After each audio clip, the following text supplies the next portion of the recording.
Hello and welcome back to Mario Kart 8 Deluxe, where last time we played through the Shell Cup on 200cc, and today we're going to be playing through the Banana Cup on 200cc, and we are going to be using, let's use Toadette. And we'll use the, we'll use the Blue Falcon, along with the cushion wheels, and the plane glider. Here are the stats, and once again we're going to make sure the Spark's different auto acceleration R&D disabled, and so without further ado, let's dive into the Banana Cup on 200cc. Let's do this.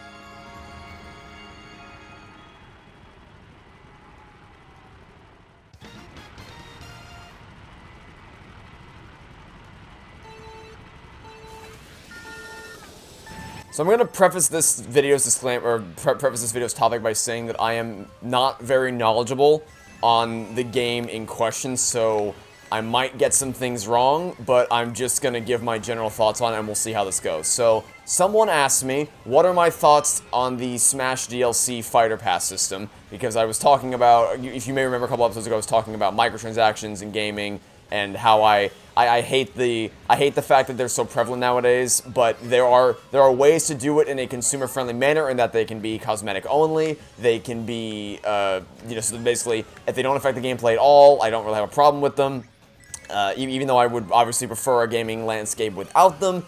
There are ways to do them that are consumer-friendly, so long as you don't do what Rainbow Six Siege and Battlefront 2 do, where you just scour the entire game with microtransactions that are heavily dependent on the quality of your gameplay experience. As long as you don't do that, I'm fine. So someone asked me what my thoughts are about the Smash Ultimate DLC Fighters Pass, and so I guess before I answer this question in full, I should probably give some more context to the difference between DLC and microtransactions, because there is an important distinction, both in terms of what they are and what my position on the matter is, because microtransactions are, well, implicit in the name, small transactions that you make, that you can make a large quantity of, and basically, you pay a little to get a little, but then that can easily stack up, because, for instance, in something like, it's the first thing to come to my head, so I'm just gonna say it, Fortnite V-Bucks, I believe you can buy large quantities of those, so, like, you pay $5 to get, I don't know if these are the exact numbers, I don't really care if they're the exact numbers, because you know what I'm talking about when I say this. Pay $5 to get 500 V-Bucks, or something or other.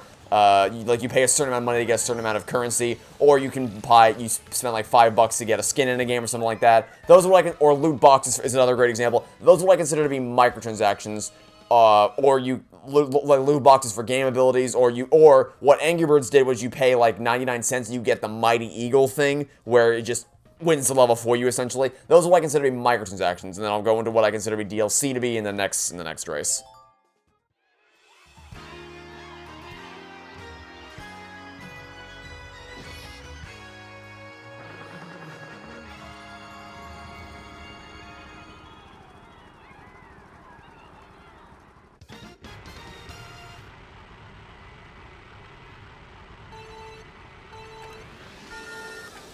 So DLC, which would be downloadable content, I consider to be a substantive addition to a game. So for instance, since Mario Kart 8 is what we're playing right now, when Mario Kart 8 first came out on the Wii U, there were two there was the Mercedes-Benz DLC pack, which I think was free, but there were two paid DLC packs, which gave you the Egg Cup and Triforce Cup in one, in addition to a few new characters. I think they gave you Link, and then, I'm not even gonna bother trying to say what the other ones were.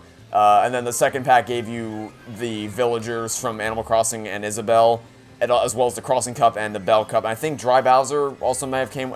I think Dry Bowser came as well. I'm not sure though. Don't hold me to that. It's been a long time since the DLC era of. Oh right, I think it was Tanuki Mario and Cat Peach that came with the first DLC pack. I'm not sure though.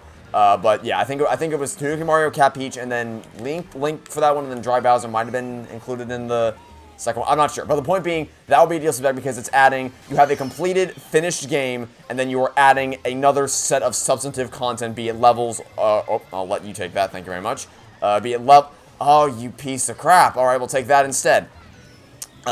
Be it levels or characters, something like that, and you add that on. So another example would be Halo Wars 2. They had the completed campaign of 12 levels, and then they added 2 new DLC packs, one called Operation Spearbreaker, one called Awakening the Nightmare, which were really lengthy additions that essentially were entirely new campaigns that they added on top of it. So that's what I consider to be DLC, is a much more substantive addition to the game. So now that we've drawn that line, let's talk about it in the context of Smash DLC's Fighter Pass and what my standards are for the two of them.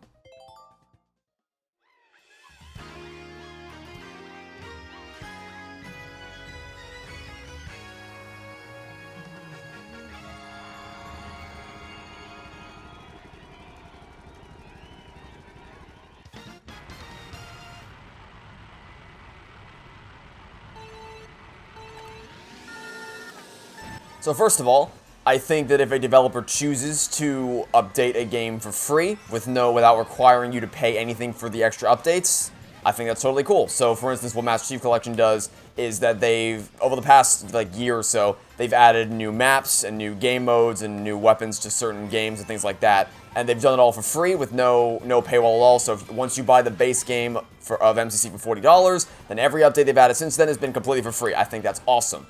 However, I would also simultaneously say that if you have a completed game, and by completed, I mean not Destiny, because what Destiny did is they deliberately blocked off certain sections of the game, and they proved, like, people actually dug into the game and proved definitively that these things were in the game when it launched, but they sectioned them off and said, hey, if you want to play that, you gotta buy the DLC, which will release later. It's like, that is just the bottom of the barrel scummy, because you didn't have a complete game, you deliberately sectioned off certain things because you wanted to save it for future DLC to siphon more money out of people. I don't stand for that at all. But if you have a complete, finished game, and all the content is there, you've not hidden anything away, it's all there up front, then I have absolutely no compunctions about a developer choosing to have a DLC for listing that you can purchase that adds more substantive content to the game. Now, it needs to actually be substantive. It needs to actually be like a substantive level or character selection or something like that. Something that would warrant an additional price tag, not just like,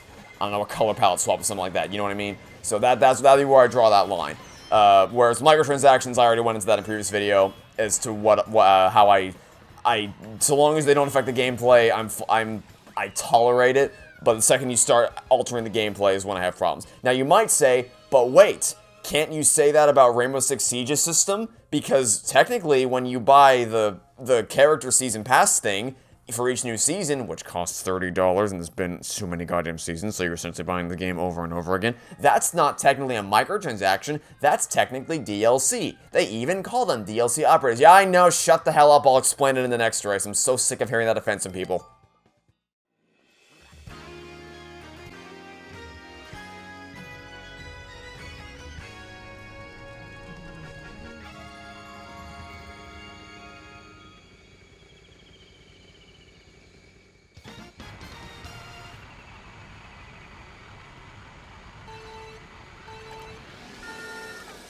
Rainbow Six Siege is a game where there are two teams of 5 people, or 5 players, a 5v5 gameplay, where one team is attacking a site, the other team is defending a site. And the entire premise of the game used to be, I say used to be because it is definitely not that anymore, used to be about strategy. Not necessarily about who had the better aim or the faster reflexes, but about who had the better plan of attack. Who could best use the resources available to them to their advantage, who had better map knowledge, who had better knowledge of flanking routes, how to outsmart the enemy, things like that.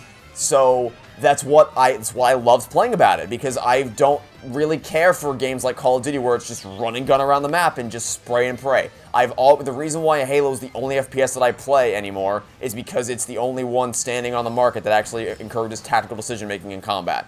So when you have a game like Rainbow Six Siege that is allegedly supposed to encourage that, you kind of need to have your game be accessible when it comes to strategic options. But the problem is that if you only buy the base, I screwed that glider up horrendously. If you only buy the base game, you're playing with like a quarter of a deck at best, because the rest of the operators, which by the way, all the really powerful operators, like the really, really powerful game-breaking, overpowered operator abilities, those are all sectioned off by the DLC season passes. So if you only buy the base game, you cannot fully in a game that is supposed to be about strategizing to your full, like being able to use the resources you have available to you to the full extent of your abilities and strategize effectively. You cannot do that if you only have a quarter of the deck, which is absurd. So I will never defend Rainbow Six Siege's system because you are actively getting a significantly lesser experience if you do not buy the DLC. Now, this is when I finally tied into the Smash, because technically speaking, you can say the same thing, where you have the game as the base, and then you have extra DLC characters being added later. But the reason why I draw a distinction there is because, to my knowledge, and you are more than welcome to correct me on this if I'm wrong, to my knowledge, it's not the way that Smash's character system works is that it's not necessarily about like like it's 3 different types of characters, like the swordsman, gunner, and brawler, and the new characters are all just different variations of that. So there isn't necessarily, none of the new characters would be inherently stronger or weaker than anyone else because they all fall into one of those 3 categories. So it's basically just a matter of like a different character's unique moveset based on one of those 3 categories. So, and that on top of the fact that the base character set from Smash Ultimate is insanely large and you have a wide array of choices, I don't really see an inherent problem with the DLC Fighter Pass system, simply because of the fact that, A, you have a lot of options available to you from the start, unlike Rainbow Six Siege, and the new characters you can buy with the Fighters Pass are not game-breaking and don't... Like, for instance, there is no reason why in an online match against someone you should fear one of the DLC characters, because to my knowledge, none of them are, like, game-breakingly overpowered. Unlike Rainbow Six Siege, where if you see one of the DLC operas, you just lose instantly. You're done. Game over. It's over. You're done. So, that's where I draw the line in terms of how it affects the gameplay. So, I might not have explained myself super well. There might be still room for you to call me a hypocrite in terms of, like, how I see the two. But I think I've done I hope I've done an adequate job explaining how I draw the line between how Rainbow Six Siege's system affects the gameplay versus how Smash's affects the gameplay.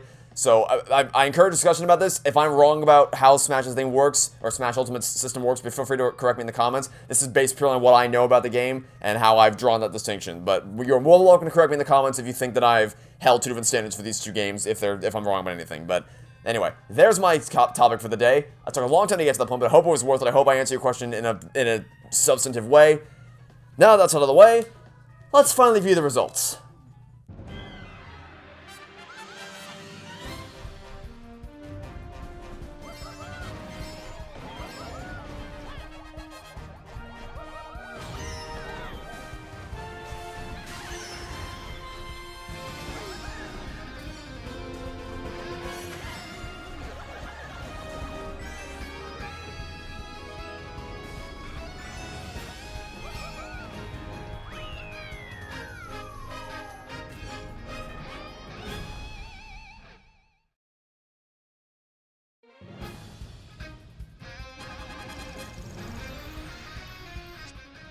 You've collected 2,400 coins, and so a new vehicle customization option has been unlocked, and we'll check out what that is next time. So, that'll be it for now. Thanks for watching. Stay tuned for next time, and I hope to catch you all tomorrow for some more Mario Kart 8 Deluxe.